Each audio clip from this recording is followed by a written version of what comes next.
I like to occasionally do videos where I talk about how kind of weird the things we do as carnivores are compared to most people. And here I'm not talking necessarily about the fact that we don't eat vegetables or bread or candy or mainline sugar like most other people do, at least occasionally. I've talked about that before.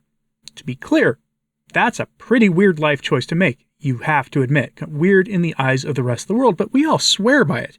We all feel better when we do it, and maybe we struggle, fall off the wagon once in a while because sugar gets its hooks into you. But we all feel better when we're eating and get a fat adapted using an animal-based, at the very least, if not full carnivore diet of some kind. And it's kind of weird to people because we do a number of weird things. We tend to add a lot more salt to our food than most other people do, though not everybody does, of course. We tend to avoid spices, or at least moderate our use of spices compared to most people. We tend to avoid the grocery store, and if we do, we hit one or two sections, the meat area and the dairy area, and that's about it. Maybe getting some bottled water or something, but beyond that, we don't even remember what the inside of the grocery store typically looks like. We do weird things. And you may be aware that fasting comes and goes in the carnivore space as something we talk about. There has been talk of like priming and restricting recently. There have been a few notable carnivore influencers have been doing these long fasts, trying to do 14-day fasts, all of this stuff. People come up with different fasting rules, whether it's intermittent fasting or modified versions of fasting. Today I want to talk to you about 3 really strange kind of fasts that I've seen carnivores advocate. Because some of these are just kind of funny. And they work for you. Let me know in the comments if you've tried them and they work for you and you swear by them. And I say these are kind of funny, not because I have anything against them. I don't. Do what works for you as long as you know what you're doing and you're being safe when you do it. But in the eyes of the world, these are going to be kind of weird. And when trying to sell your friends or loved ones or coworkers or whatever on a carnivore diet or a keto diet, when it inevitably comes up, when they ask you, hey, you look great, you've lost a lot of weight, or whatever the metabolic issue you're dealing with that changed your appearance is suddenly gone and you look great. What's your secret? And then you tell them that you're doing, a carnivore or keto diet. Maybe leave some of these fasting things out now, because this is for people who are already, accepted that a carnivore or keto life or a carb restricted diet of some kind is a wise thing. And in general, these fasts are for people who've already kind of been in this for a while. So maybe keep these close to the chest a little bit. But let's have a talk about these. The first one is the sardine diet. This is the summary of this I'm going to get is from a Ketogenic Woman website. And there's a 72-hour sardine challenge. Here's what you do. You eat nothing but sardines. Herring and mackerel are apparently close enough to sardines, so you can have them as well. You can eat as many cans of this stuff as you want a day. Eat more of them if you're hungry. Not wild about sardines. I'll eat them once in a while, but that might not be the best invitation for some people. You cannot eat anything else, but you can have water, black coffee, or tea. When hungry, you eat more sardines. Sardines can be packed in water or olive oil. So if you're doing carnivore, avoid the olive oil. And there's, Professor Bart Kay and a bunch of others have talked about why you avoid olive oil. You can choose to drain the sardines or not. You can drain them and add your own oil. So if you get ones packed in water, and apparently if you want to add in some butter or something, I guess you can do it, but you start really playing around with what counts as a sardine fast if you do that, in my mind. But do not use sardines packed in seed oils or soy oil. 100% agree. Sardines and tomato sauce and mustard are apparently okay. Again, we're starting to play fast and loose with what a sardine diet is here when you're doing that. Just make sure they don't have any added sugar. Or add your own zero-carb condiments to make it more pleasing to you. So if you like Frank's Red Hot, that's the one that comes to mind, or any taco sauce. Smoked or kippered sardines are fine too, and you can eat them hot or cold or room temperature, but you're basically eating only sardines for 72 hours. You can see why this is a little of a weird diet for most people. Again, let me know in the comments if you've tried this 72-hour sardine challenge. I'm very curious to see how your body reacted to it and how that first taste of beef or whatever after that 72-hour period, how that was like for you. and if you lost any body weight and all the rest of it. Let me know what your results were. The next one is fat fasting. This information comes from Dr. Jason Fung's website. And when you hear people talk casually about fat fasting, they make it sound like you're only eating a stick of butter or 2 or even 3 a day. You're getting literally nothing else. And for some people, I suspect how that goes, that you're only getting fat and animal fats in general. But the way that Dr. Jason Fung presents it from his website on the fasting method is that you can have, that the first rule is you eat when hungry until it is full as necessary. The second rule is no dairy except for butter or nuts during a fat fast. So no dairy or nuts except for butter during a fat fast. And 3, you may use up to 3 tablespoons of heavy cream for your tea or coffee, meaning you are getting some dairy, or you have that ability to do it. 3 tablespoons, why? I don't know. I'd love to hear from Dr. Jason Fung why he says that. But here's your food list. Again, if you're carnivore, you obviously know that some of these aren't going to apply. 1, eggs. 2, bacon. 3, salmon. 4, sardines. 5, olive oil, coconut oil, MCT oil, avocado oil, macadamia nut oil. None of those would apply on a carnivore version. And then butter or ghee. Then mayo, again, not on a carnivore version. Avocado, olives, spices are allowed. None of that would be on a carnivore version, except maybe the spices. We can quibble, I guess. And then leafy greens cooked in or covered in fat. Again, that's for keto.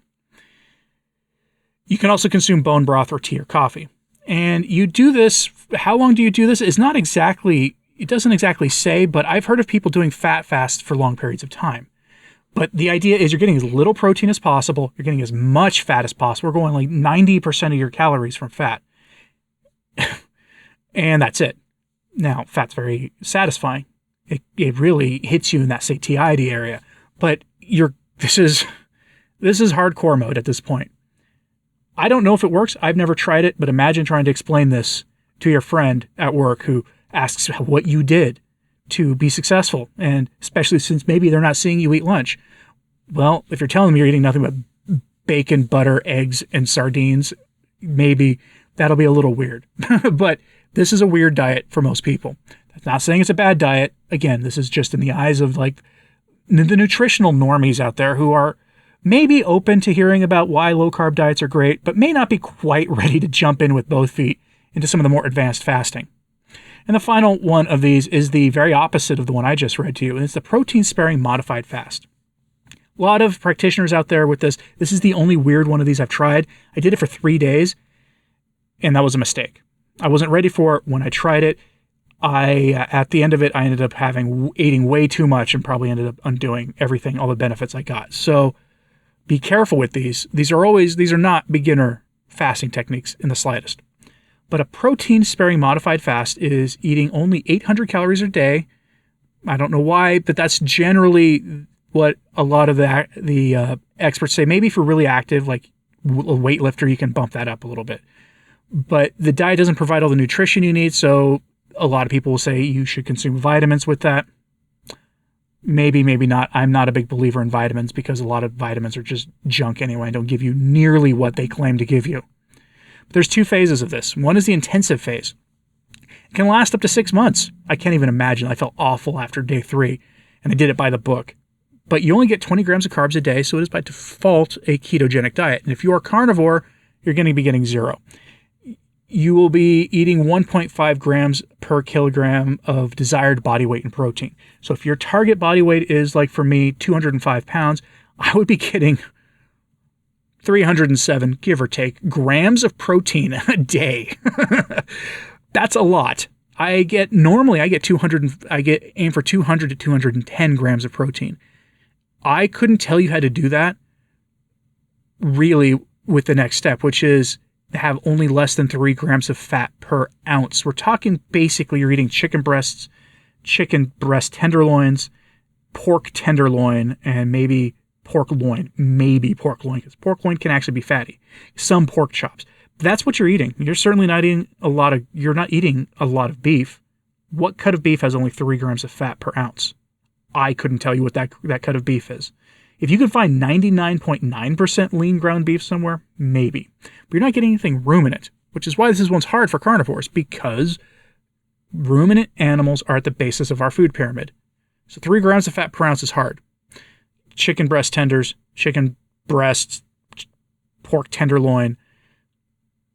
That's it. I mean, I can't see what else you're doing. They tell you that, by the way, for those supplements, you should be taking a multivitamin, potassium, calcium, magnesium. With those supplements, I would say making sure you get your electrolytes would probably be better. I'm a fan of Element Electrolytes. No, this is not a sponsored video by them. I've been using them for years. And they say 1,200 to 1,500 milligrams of sodium a day. That's the worst advice I've seen from any protein-sparing modified fast or keto-friendly website. Honestly, I think 5,000 milligrams a day of sodium is probably better, maybe more. But that's the first phase. The second phase is your refeeding phase, where you slowly reintroduce carbs accordingly to, because most protein-sparing modified fasting diets aren't usually exclusively connected with keto. But in this case, for us, a refeeding phase would be reintroducing fat over the course of 6 to 8 weeks, so you don't go into that, collapse bender fat like I did.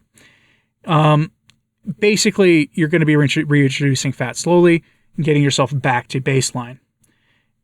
And this should be done with medical supervision. Protein-sparing modified fasting is like hard mode, and there are advocates and YouTube channels for protein-sparing modified fasting. With any of these diets, I'm giving you like the top-down bird's-eye view version of this, not the this is how you do this. I would suggest consulting an expert on these. I'm just pointing out these are some weird diets that I think carnivores have tried every version of these diets, and I'm curious if you have. But it does look a little weird to people on the outside, and that's fine. We should be able to sort of laugh a little bit when we take a good look at the things that we ourselves do. Now, do you have experience with these diets yourself? Have you done protein-sparing modified fasting? Did it work for you? Do you have a history of doing the sardine fast? That's the one I'm most curious about. If you've done the sardine fast, let me know in the comments, please. If you've done the fat fast, where you're eating like 95% of your caloric intake per day from butter and things like that, let me know in the comments. I'm legitimately curious because, I'm having struggles right now just as a consequence still from the holidays, and I'm trying to reassert order in my life. So let me know in the comments because I'm very curious. And like and subscribe if you haven't. It does help. Sharing this on social media helps a lot too. I'm Anthony Stine, the Practical Carnivore, and thanks for tuning in today.